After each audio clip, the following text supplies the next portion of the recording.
When does a marriage takes place? My name is Olusegun Mokuolu. You see, usually when people have problem in their marriage, they come up with all kinds of things. They come up with all kind of ideas. I've seen situations where people who had been married for several years, who have children together, we are now having problem. We begin to now say things like, well, he didn't pay my dowry. He didn't pay my dowry. That means we are not married. That means I can now go and marry another person. Somebody may say, well, we didn't go to court. People say, oh, we didn't go to church. So people have all kind of things. Some people feel that, well, we didn't do the traditional. We just did church wedding. I'm just going to try to summarize it here, because if we don't understand when marriage actually takes place, we can't understand divorce. So let's define some parameters. What exactly is marriage? Now, before paper was invented, before pen was invented, before there was a judge, a lawyer, a registry, there was marriage. It means any of those things does not make marriage. Now, problem comes to a lot of people because they live in legal society. And so their society have laws with regards to marriage. So if you want to marry, for example, you're expected to go to maybe a chaplain, go to a registry, and get wedded, get a certificate. And that is when they regard themselves as having been married. So their focus is on those legal instruments provided for them in their country. Now, as Christians, we must understand that marriage is not defined by the society. Marriage is not and will never be defined by the society. That's why in Western society they are having problem. That's why they are trying to manipulate laws to say recognize gay marriage. See, there can never be a gay marriage. You can sign a paper that you recognize gay marriage, but there can never be a marriage between a man and a man, or a man and a woman and a woman. God did not design it like that. It will never be like that. So that paper is nothing. It's just human laws. It makes no difference. A man and a man can introduce themselves to me as couples. I know they are not couples. My opinion doesn't matter. They are not simply couples because God didn't create it that way. So you must understand this. You must look at scripture and take your eyes a little away from the legal framework in our societies. Otherwise, you will get confused. Before we ever wrote any law, there was marriage. Adam and Eve were married. Isaac and Rebekah were married. Now, if you look at the marriage of Isaac and Rebekah, for example, there was no wedding. And yet they were married. And in fact, God was involved. And there was no wedding. There was no judge. There was no law. There was no paper. When the law eventually was given by Moses, some aspect of marriage was introduced in the law, and it was the marriage became moderated by the law of the Lord. So when does marriage take place? Now, to understand that when, we need to define what exactly constitutes marriage. Marriage is the joining of two human beings. Now, that joining, no human being can do it. No human being on the face of the earth can join two human beings together. It is only God. God in his divine wisdom has created it and made it in a way and make it possible for a man and a woman to be joined together and to become one. That is divinely provided. And so God said, what God has joined. What God has joined. Now look at the way Jesus was talking about marriage. He told them that when they are divorcing, it is what God has joined that they want to divorce. But I'm sure when they were getting wedded, they didn't even see God there. Yeah, Jesus said, what God has joined together, let no man put asunder. The question then is, when did God join it together? So we understand that it is this joining that makes marriage. So marriage is a covenant. Marriage is a spiritual union. So paper processes cannot make marriage nor dissolve marriage. You can go to a court and they sign a paper, divorce. You are not divorced, you are still married. That's why Jesus said if you put away your wife and then you go and meet another woman, you are living in adultery. Why? Because your marriage covenant to this first woman is standing. When Jesus met the woman by the well, he said you have had 6 husbands. Even the one you are with is not your husband. Why? Because his first one was her husband. And that one is the one that has that covenant. Subsequent relationship was adultery. So you must understand marriage from a biblical perspective. Now, that means that dowry does not make marriage. We have done extensive teaching on this. The video is available on our YouTube channel.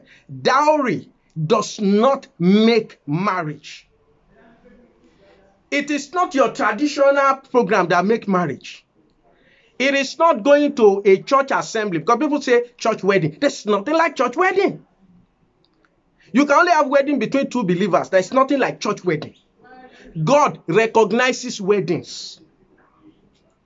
The wedding they did at Cana, that Jesus was there, it wasn't the kind of wedding we do today. It's not the kind of wedding. In fact, it looks more like a reception. They call it wedding, but that's what we call reception today. That's why in some culture, they do so many weddings. They do introduction, they do engagement, then they do reception, they go to church, they go to registry, they go and do Thanksgiving. They go to, each one of these will have been sufficient. Because what is most important, I think we have it in, is it 2 Corinthians chapter 13, verse 1, that by the mouth of 2 or 3 witnesses, every word shall be established. You see, what we human beings can do is to simply be a witness that 2 people have agreed to be married. That's all that matters. When there are at least 2 or 3 witnesses that these people want to marry. And that's why you will see that many of the things we call wedding is actually the presence of witnesses. It's actually people come together to witness the occasion. So it's witnesses. Though we don't know God, we are practicing the principles of the Bible without even knowing. When you go to court, you need a witness to sign. The man will need one, the woman will need one. Depending on different countries, people come with all kinds of laws. But that is the general practice. That at every wedding, there has to be people. What they are doing is that they are witnessing. So tomorrow, this one will not say, no, I was not wedded to her. There were witnesses. And that is what is most important. So once there is witness, marriage has taken place, brethren. Once you have witness, and then, in fact, the 2 of you are also witnesses, and then God. If you read Malachi chapter 2, verse 14, he said, yet ye say, wherefore? Because the Lord had been witness between thee and the wife of thy youth. God is also a witness, and God will be a witness because he is going to join. You see, that is why sex, you have to be very careful, because sex actually joins people together. If not for Jesus, people think sex is just something they can have this with this person, have with this person, have with this person. But thank God for the mercy of Christ. When people fornicate, they don't have a mind that they are married. There is no witnesses. In fact, they do it secretly. They go to one hotel or in a house or in a place where they are alone. They don't have any witnesses.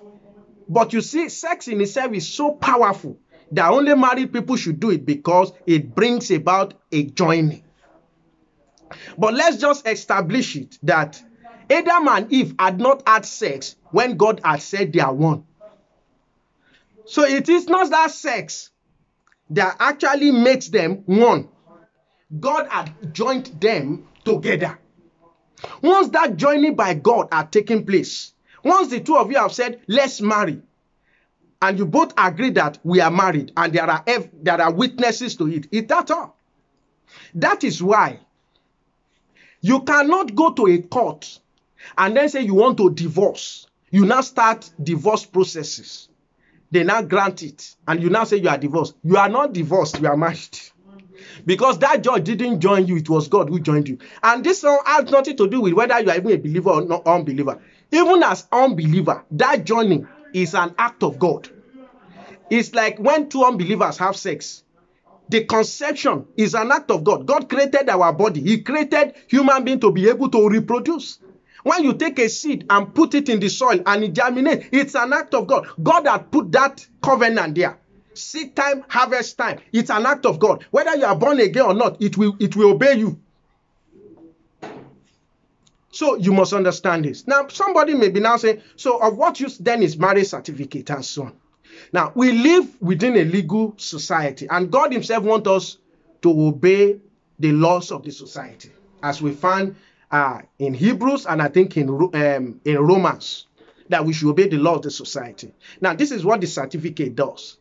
So if you are attending a legal institution now and you say, I'm married, then they will ask you, where's your certificate? Because how will they know you are married if you don't have it? You say, well, we are wedded, we have our picture. They say, no, we need something to document. That's one of the importance of marriage certificate. So you get it. Now, note, it is not that marriage certificate that makes you married. It is because you are married that you have that marriage certificate. When we had our child, they gave us birth certificate. Now, it is not that birth certificate that makes my child to be alive.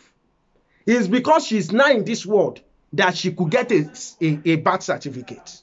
If when we gave birth to her, she came dead, nobody will give her a birth certificate. Oh, well, I don't know the process. But if somebody dies, they give death certificate. It is not that certificate that kills the person. And just imagine, somebody is dead. They now give death certificate. You now say, no. We want to revoke it. You now revoked it. They now stamped it, revoked. He is the person. Will the person come alive? No. That's what happens when you go to seek divorce and they stamp it. And then you think that you are now divorced because human beings like you have told you that you are divorced. Then you quickly run home, separate your home. You start looking for another date. And then, particularly if you're a Christian, you can't do that. If you're a child of God, you can't do that. So understand that marriage is a union that only God brings about. In the mouth of 2 or 3 witnesses, let every matter be established. That's why you must sit down, count the cost, be very careful before you step into that marriage covenant. Some people may have further questions about divorce and so on. We have made videos where we have explained the teachings of Christ on divorce. That's the way the video is titled and is on this YouTube channel. You may want to check it. If you go to our playlist, you will see the playlist titled Divorce. You can watch all the videos that we have on that playlist. We have done detailed and extensive teaching on divorce on our playlist. This is just to help us understand what marriage is and when marriage has actually taken place.